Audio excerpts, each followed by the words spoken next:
avec l'introduction à la programmation avec Java.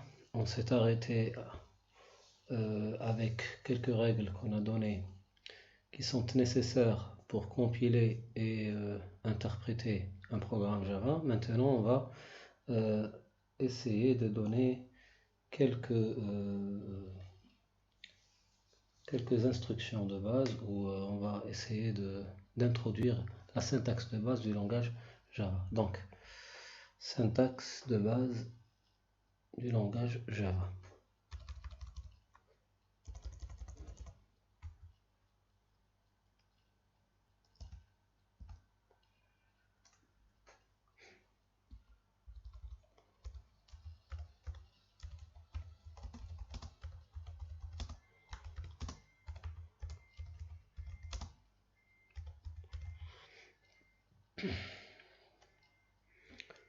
Donc, commençons avec les types de données. Premièrement, les types de données. Donc, 1. Donc, c'est 1.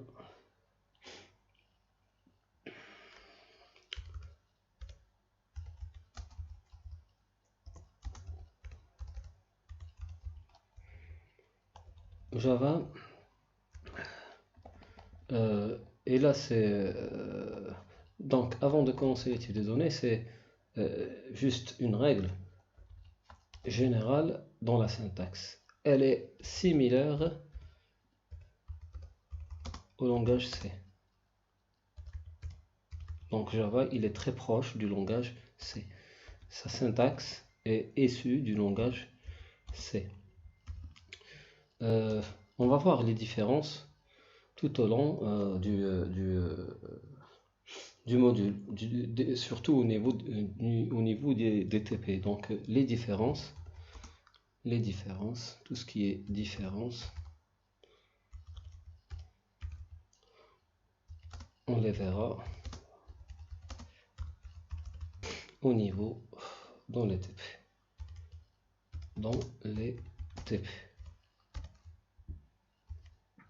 Très bien. Donc, pour les types de données, qu'est-ce que j'allais dire? Les types de données, il y a les types primitifs et les types références. Qu'est-ce qu'on veut dire par les types primitifs? Les types primitifs, c'est les types de base qu'on utilise assez souvent. Donc, il y a les numériques, donc les types primitifs.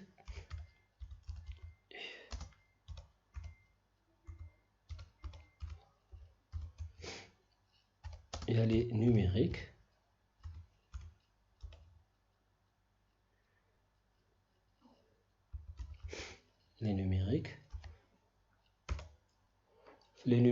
Dans les numériques, il y a les entiers et il y a les réels. Donc les entiers. Pour les entiers, si on commence avec un seul octet, on retrouve donc le byte. Avec 2 octets, on retrouve le short. C'est des entiers signés. D'accord? Contrairement au langage C, Java n'a aucun type non signé. Non signé, c'est-à-dire positif, que des types supérieurs à 0. Un type entier dont les valeurs sont supérieures à 0 n'existe pas au niveau de Java. Donc tous les types de données, tous les types entiers de Java sont des types non signés, c'est-à-dire négatifs et positifs. Donc on a dit que le byte c'est un seul octet, le short c'est 2 octets, le int c'est 4 octets, le long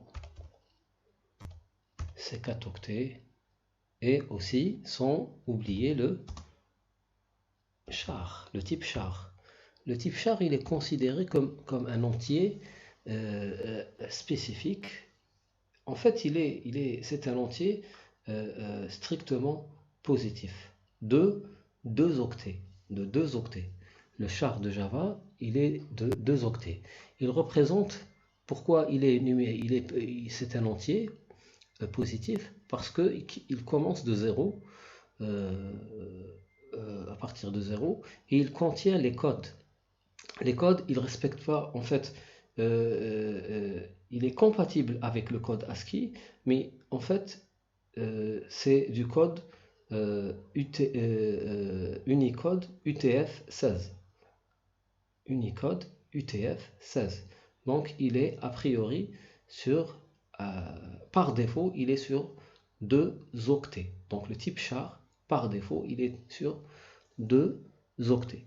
Donc, ça, c'est pour les entiers. Maintenant, les réels. Les réels, on a seulement 2 types. Il y a les float sur 4 octets, et il y a les double. Donc, simple précision, c'est une codification de réel à virgule flottante. Simple précision, c'est le 32 bits, le float, et le double précision, 64 bits, c'est double. Très bien. Ça, c'est pour les numériques. Donc, qu'est-ce qu'il nous reste? Et là, c'est une autre différence avec le langage. C'est les booléens. Le booléen, qu'est-ce qu'on a comme type? C'est pas comme le langage C. En fait, le langage C, c'est soit un 0, soit c'est du 1. D'accord? Pour le booléen. Par contre, le langage Java, il a un type propre. Il s'appelle booléen. D'accord? Il a deux valeurs possibles. Ce sont le true et le false. Comme ça. Très bien. Donc ça, c'est pour les types primitifs. Maintenant, les autres types. Donc, 1, 2. Type. C'est des types références. Et les types primitifs et les types références, il y en a 2. On parle de 2 types qui sont représentés par des références, qui utilisent les références. Les types références, on a les classes. Donc, on a dit dans le cours, au niveau du cours,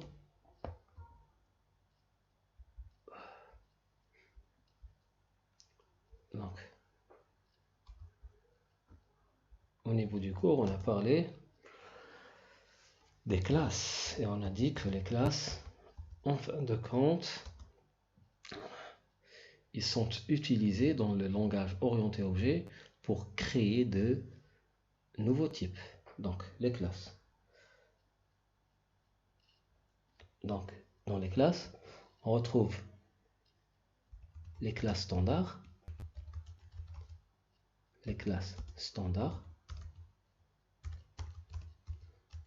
de la bibliothèque,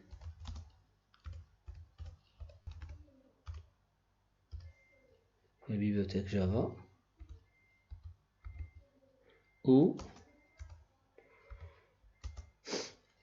c'est les classes utilisateurs, donc créées par les utilisateurs, y compris vous-même, hein. Vous allez le faire durant l'apprentissage du langage Java. Donc, aux classes utilisateurs.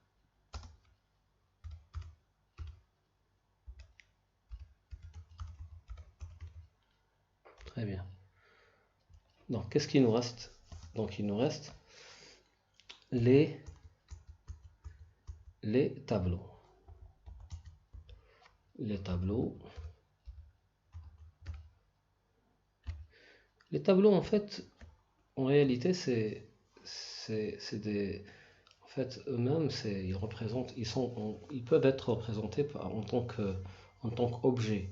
Un tableau, c'est un objet en fait. Mais on va dire que, comme il est un peu spécifique dans le langage Java, c'est des objets un peu spécifiques, on va dire que un tableau, c'est un type référence. D'accord? Donc, pour les tableaux, juste, je vais dire qu'on va consacrer un, un TP pour apprendre comment ça se passe au niveau des tableaux Java. Donc, un TP en prévision.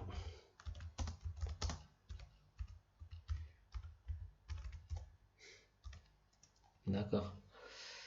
Très bien.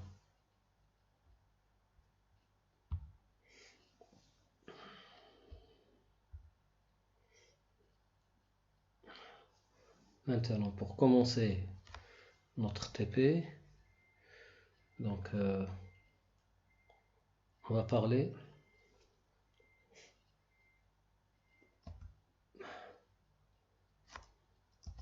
donc on va voir comment Java fait de la programmation procédurale. Donc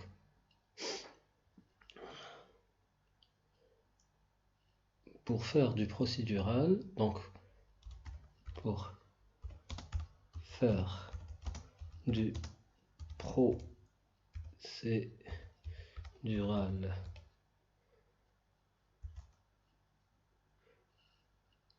avec Java, qu'est-ce qu'il nous faut?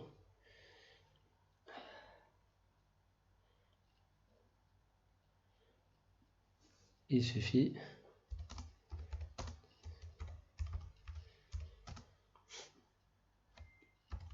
de rajouter devant les fonctions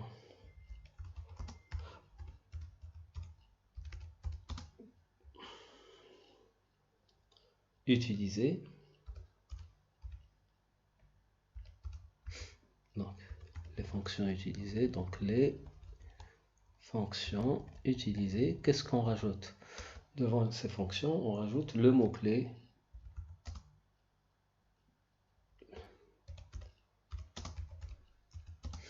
statique. Donc,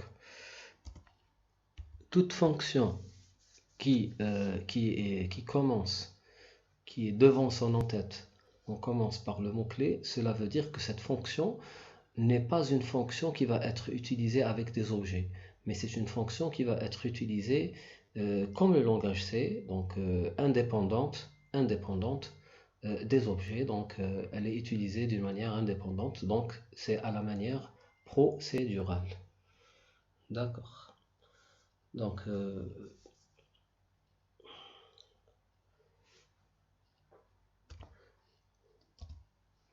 juste comment on fait appel à ces fonctions, donc juste une conséquence.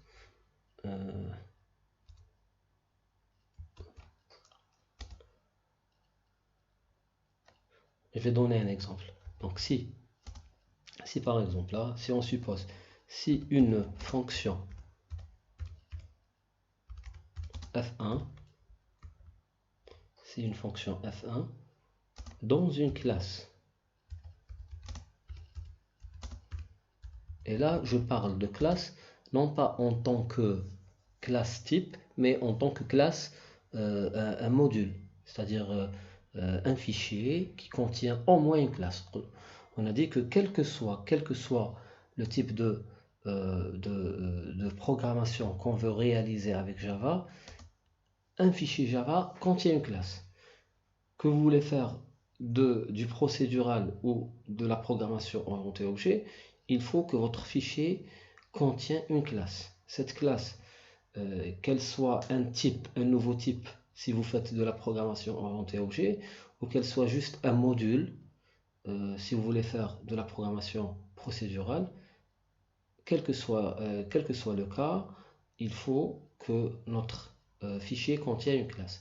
Donc, si je parle dans ce cas-là, si une fonction f1 dans une classe C1,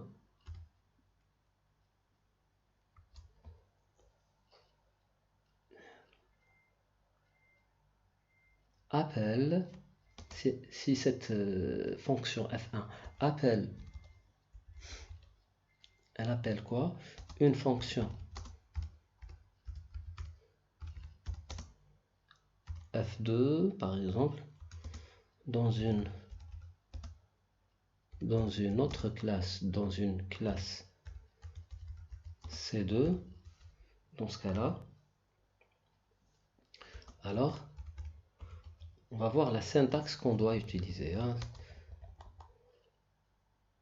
Alors on écrit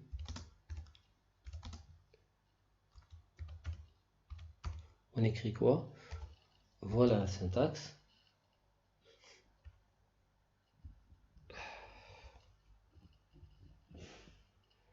Donc comment je vais faire? Je vais faire une simulation des classes, hein. Classe comme ça, classe c'est 1. On fait comme c'est la déclaration de classe. On le verra Inch'Allah le cours, mais je vais juste faire ça d'une manière. Ça c'est une classe, c'est bon, c'est un bloc. Ça c'est une classe qui s'appelle C1. Donc si je déclare à l'intérieur, donc je vais faire des pointillés comme ça et des pointillés comme ça. Et si je déclare ici une classe statique, plutôt une fonction statique, hein, statique, avec un type de retour quelconque, type retour quelconque, elle s'appelle f1. Si j'ai f1 ici et que ce f1, on suppose qu'on a les paramètres comme ça, c'est des pointillés, juste je schématise, hein. Je schématise, donc le voici le bloc de ma fonction. Donc là voici ma fonction. Donc si j'ai à l'intérieur un appel de la fonction f2, maintenant je vais faire ici ma deuxième classe, hein, comme ça.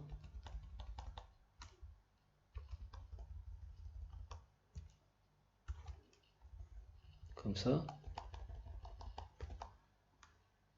Si j'ai une classe f2 et que j'ai ici à ce niveau j'ai f2 au niveau de c2, donc la classe c2 elle contient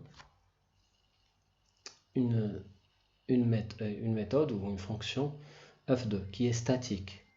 Donc si, qu'est-ce qu'on a dit? On a dit que si on précède l'entête d'une fonction avec le mot-clé statique, cela veut dire que cette fonction va être utilisée comme si il s'agit d'une fonction du langage C, donc à la manière procédurale. Donc comment je vais pouvoir appeler? Est-ce que je peux appeler la fonction f2 de cette manière? f2. f2 comme ça. Je m'excuse. Donc f2 comme ça.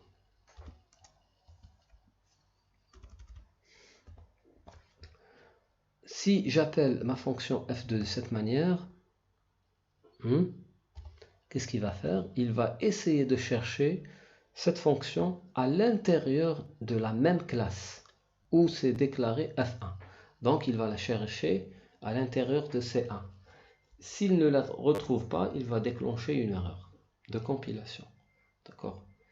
Donc, si je veux parler de la fonction f2 qui existe dans C2, je suis obligé d'utiliser cette syntaxe. Donc, C2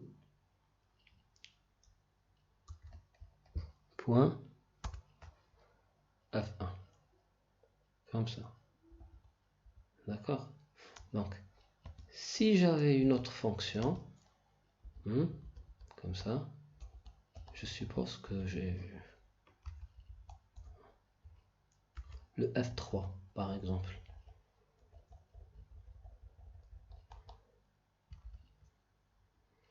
f3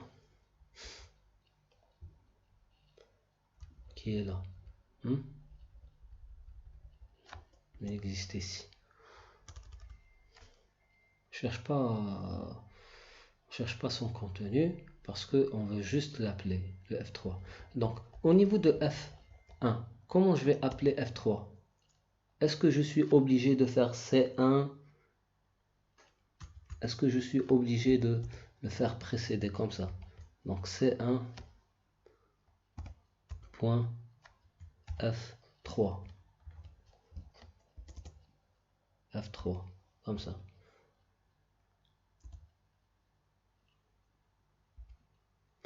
En fait, je ne suis pas obligé de faire ça. Pourquoi?